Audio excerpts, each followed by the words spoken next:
Well, hello, everyone. I'm James Dobson, and you're listening to Family Talk, a listener-supported ministry.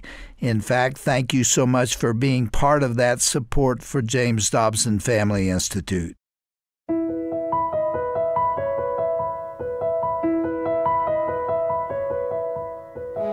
Since the 1970s, Dr. James Dobson has made it his mission to defend the family.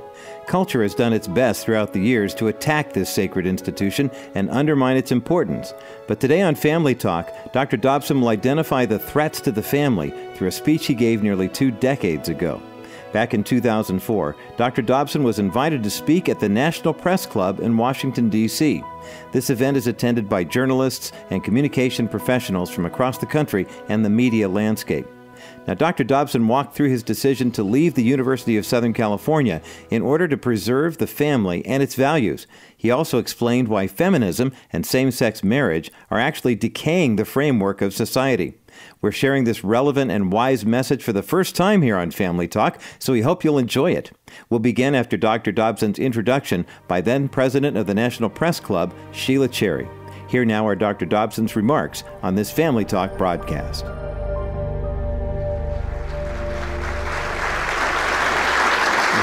Thank you, everyone. Thank you, and thank you, Mrs. Cherry, for those very kind comments and that warm welcome. It is a pleasure to be here, although I would like to tell you, Mrs. Cherry, I've been speaking for 30 years. It's the first time I've ever been invited here, and I think it's about time myself. So I am really delighted to be here and appreciate all you all coming as well. I would like to clarify something from the beginning. I appreciate that extensive introduction that Mrs. Cherry gave. And I certainly don't need to go into great detail there, but there are a couple of things I'd like to clarify. Many members of the press, not many, but some, continue to refer to me as a televangelist. And I would be happy if that were my credentials, if I was a pastor or a minister or a reverend or what have you, but I'm not.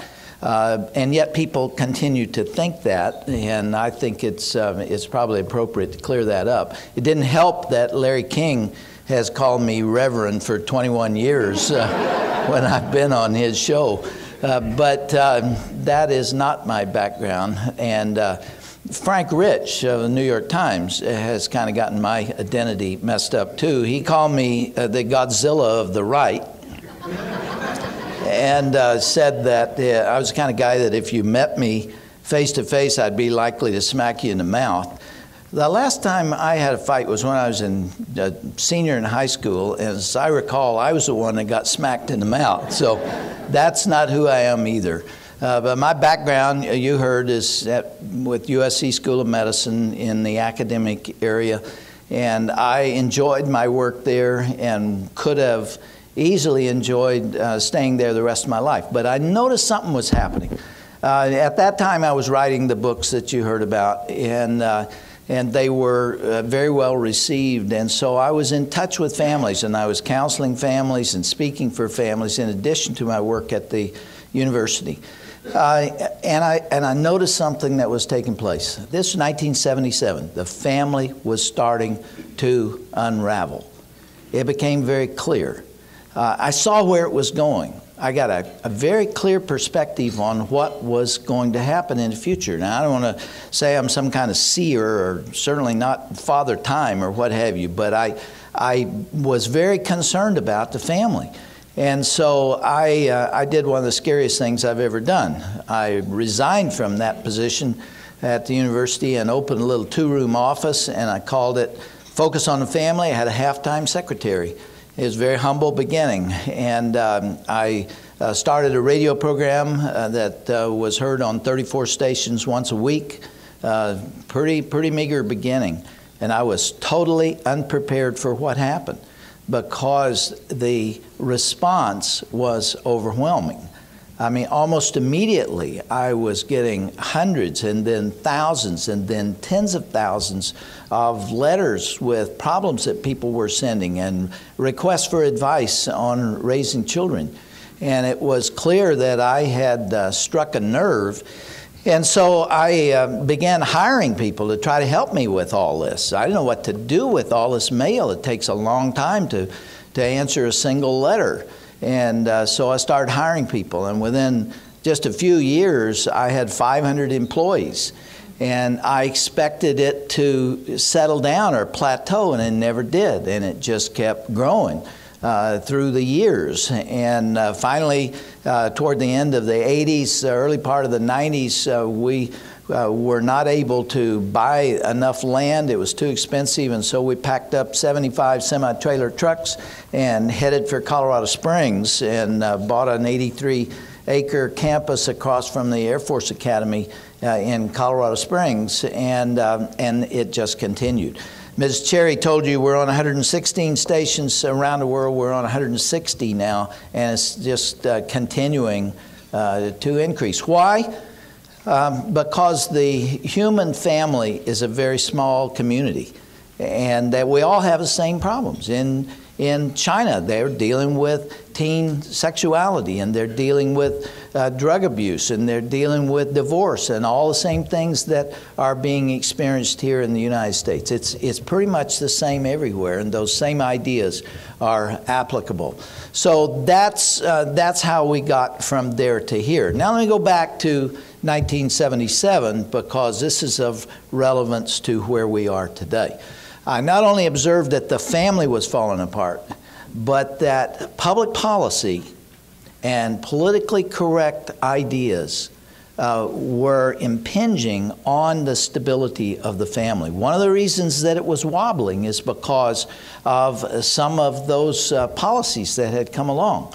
And the first one really was out there in California in 1969, when some social innovators thought that we ought to change the laws with regard to divorce. And so with their help, we passed, the legislature passed the no-fault divorce law. And for the first time, it undermined the meaning of "till death do us part." And you could get out of marriage after that more easily than you could get out of a contract to buy a refrigerator. And it should have been predictable where that would lead, and it did. Social researchers today say that that single piece of legislation, which is now in all 50 states, increased the divorce rate by 34%. And we just saw that in the 70s, just almost instantly it occurred. And it has continued down to this time, with all of the implications for children, for single parents, for children raised without fathers, which is, I think, a major problem, and the other things that took place, including the difficulties that single mothers have with trying to raise children, poverty, other things. So that was the first thing. But that same year, 1969, the Congress, in its wisdom, decided that there ought to be a marriage penalty tax. So you've got a situation now where those who are raising children, those who are trying to share the resources that they have to pay for the expenses of raising children, and are doing homework with them and giving them their baths and feeding them and loving them and binding up skin, knees, and all the other things that parents have to do, and praying with them and putting them in bed at night, those people paid higher taxes than those who were cohabiting. Does that make any sense to anybody? It certainly didn't to me. That started in 1969, 35 years ago, and it continued through all administrations, Republican and Democrat, until this year where some changes were made. It's still there. So there were policies like this that came along. Another one that has been of major concern to me that happened right at that same time had to do with an intrusion into the authority and the independence of parents.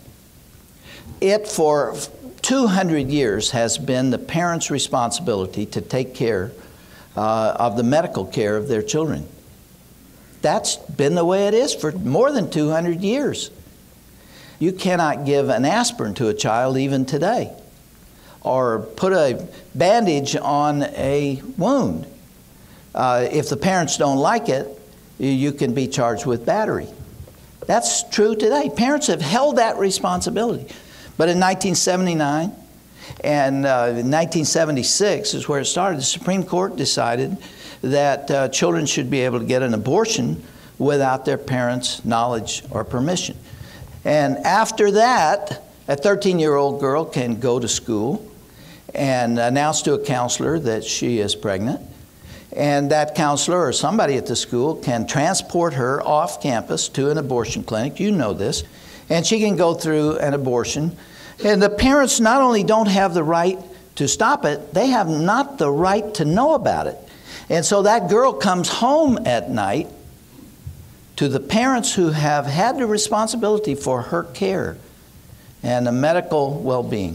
She comes home that night, she can continue to bleed, she could have additional complications, she could have an infection, she can have all kinds of problems, including for some kids, emotional problems. This is an event she will remember for the rest of her life, and the parents don't know about it. That was a tremendous invasion into the authority and independence of parents. But it's yet another public policy that came along. One other that I think has had maybe a greater influence on children, which is my major concern, than any other, had to do with the notion by the feminist movement in the late 60s and 70s that males and females are identical except for the ability to bear children. That was a totally innovative idea. That had never been floated before, certainly not in this culture or most of the other places around the world. And yet the media, if you'll allow me to say it, the media went crazy with this. That perspective would still be going on today if it were not for the medical technologies that were developed in the late 80s and early 90s, when for the first time, by the use of MRIs and CAT scans and PET scans and other equipment, you could see the brain in operation without opening the skull. You know, people were a little reluctant to volunteer for that kind of research prior to that. And so they examined the brain, and lo and behold, would you believe, the brains of males are very different than females in function and structure. You may know that at about 8 weeks of age, testosterone flows over the male brain and changes it forever. It even changes the color. It gets a grayer look to it. And especially it changes the ability of the left brain to communicate with the right brain. And that linkage there, that rope of fibers, is called the corpus callosum. And this testosterone damages that, so that never again will a boy or a man be able to feel the same things that a woman feels. Now, when a woman says that men are brain damaged, there's some validity to that. But we're different. We are very, very different. It's not patriarchal methods of child rearing. We are very, very different. And without being offensive to anybody, especially those who held to this position, you know, we have to ask why somebody hasn't said, oops. Why hasn't somebody said, oh my, we were wrong about that? We've been telling parents wrong. I guess being politically correct means never having to say you were wrong. But they were dead wrong on this. And now people don't believe it anymore, but boy, they believed it for 20 years, and it had a great impact on the way children, and especially boys, were raised. There's a whole philosophy that has grown up around the way we raise boys. And still, there are schools that still are trying to teach boys to be more like girls, be more sensitive, not to run in the halls, all those things. Boys are like that. You know, boys are like that, and we really do need to acknowledge it.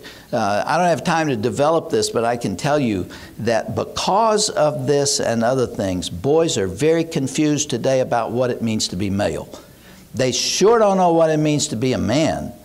And they're confused about what masculinity is all about. And one of the reasons is because of this confusion in the culture about males and females.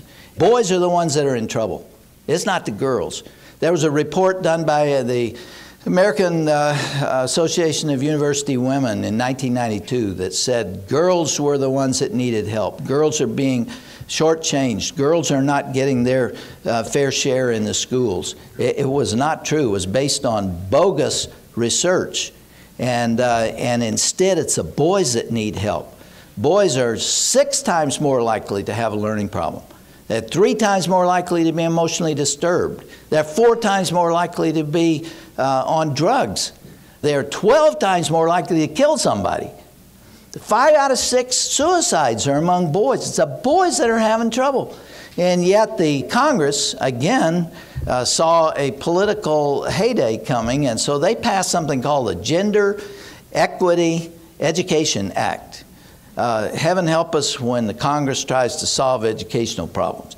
They put money into this. They took it out of this pot and put it in that one. You know, it's a zero-sum game, and so the money was given to girls when boys were struggling mightily. And so there were all kinds of programs for girls. Donna Shalala developed something called Girl Power. You ever hear of that? Still out there today. It helped girls develop self-esteem. It was a good thing. It still is a good thing. But where's the comparable program for boys? It doesn't exist. It's not there. Tell me why on April 22nd we have a national program to take your daughter to work day.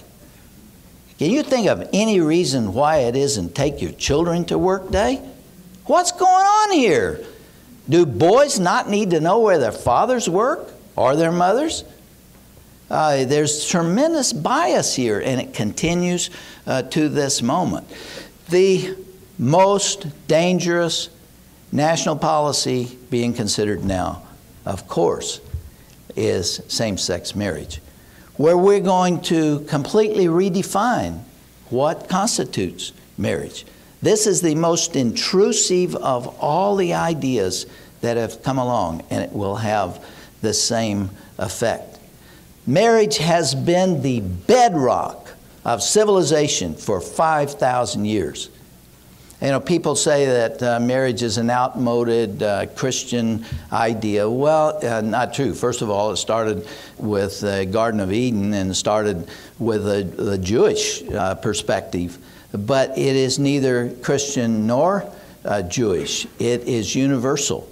It is every continent on earth. It's Asia, and has been on all recorded time. Asia and Africa and Europe and North America and South America and Antarctica. Everywhere where humankind has taken root, the marriage has been what it has been.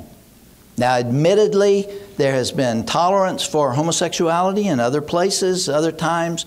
Sodom and Gomorrah, Greece, Rome. So I'm not denying that. But marriage has been defined as being between men and women for 5,000 years. Now we're going to throw that on the ash heap of history. This is the most serious social experiment that will ever have been perpetrated. And if it occurs, it will have incredible effects on a family. In fact, it will destroy the traditional family. And we don't have to guess about that. Scandinavian countries have already been there. Norway, Sweden, Denmark, in the 90s began permitting homosexual unions. And so we've got this experience. What's happened? Marriage has been destroyed. It's essentially gone. In Norway, there are some areas where 80% of the children are born out of wedlock. And for the Scandinavian countries, generally, it's 60% born out of wedlock. When given a choice, when you change the definition, people don't marry, they cohabit. And that's what is taking place in the Scandinavian countries. And it will also happen here. And there is great concern about children in particular. Once again, that's my heart cry. More than 10,000 studies have confirmed that children do best when they have a committed mother and father. 10,000 studies have showed this. Social scientists argue about everything. They don't agree about anything. This one they agree about, that children do best under those kind of stable circumstances. The findings have revealed that the child who has those characteristics at home, mother, father, committed, are less likely to be on drugs later on. They're less likely to be held back in school. They're less likely to drop out. They're less likely to be in juvenile crime. For the girls, they're less likely to get pregnant as teenagers. And they're more likely to be healthy emotionally and physically. That's what the research shows. And yet we're going pell-mell into a social experiment with, at the very best, unpredictable results. But some of us think we know where that is going. This is why we support the Federal Marriage Amendment. We would like to protect the family and the institution of marriage. And there is no other solution to it. Some members of Congress are running to the tall grass. They're scared to death of this issue. They don't want to touch it with a 10-foot pole. And they're giving all kinds of answers for why not. And most of them are just phony. Well, one of them is that we ought to leave it to the states. It's a states issue. Well, you know and I know that it only takes one decision by the Supreme Court to overturn everything the states do. That's not going to protect it. It doesn't even have to be the Supreme Court. It can be a lower federal judge that could make this decision. The only way to protect the family and the institution of marriage is with a federal marriage amendment, and that's why we are fighting for it every way we can, and why I see it as the latest in a long line of tampering efforts with the institution of marriage. I'll close, because my time's gone, just by saying that this is the most important social issue that we will ever face. The family is the ground floor. It's the foundation underneath all of society, all of civilization. Western civilization itself seems to hang on this issue. And if you undermine it, if you weaken it, if you tamper with it, you necessarily threaten the whole superstructure. That's what I believe. You can check the evidence and see what happens when families start to fall apart. And children do not do well, and then they get into difficulty. So this is the thing that we care about most, and we pray that we will be able to protect this institution while there is still time, and we dare not fail. Thank you all. I appreciate your time.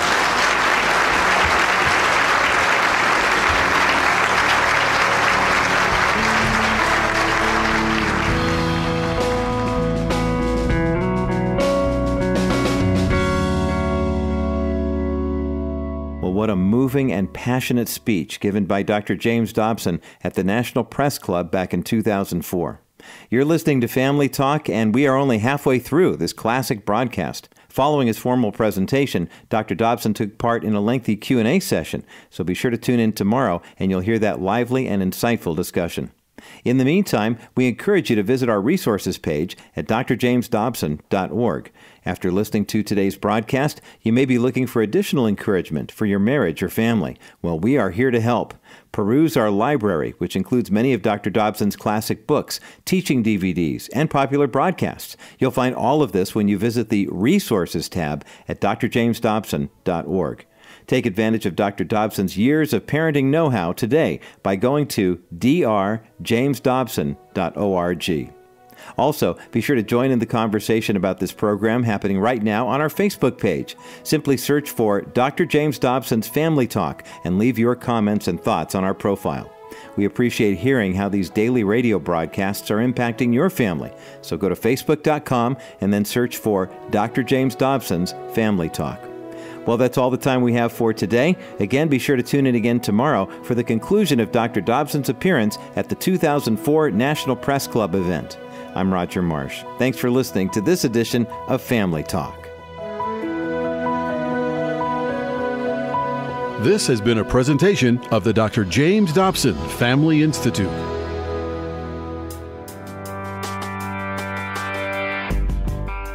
This is Dr. Tim Clinton, Executive Director of the James Dobson Family Institute. Thanks for listening today.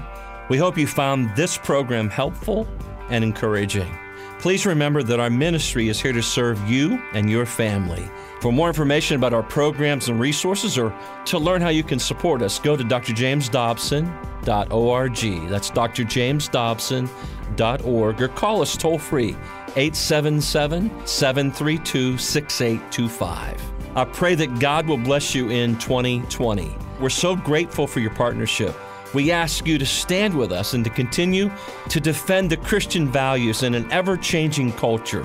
Thanks again for joining us. We hope you'll join us again on the next edition of Dr. James Dobson's Family Talk.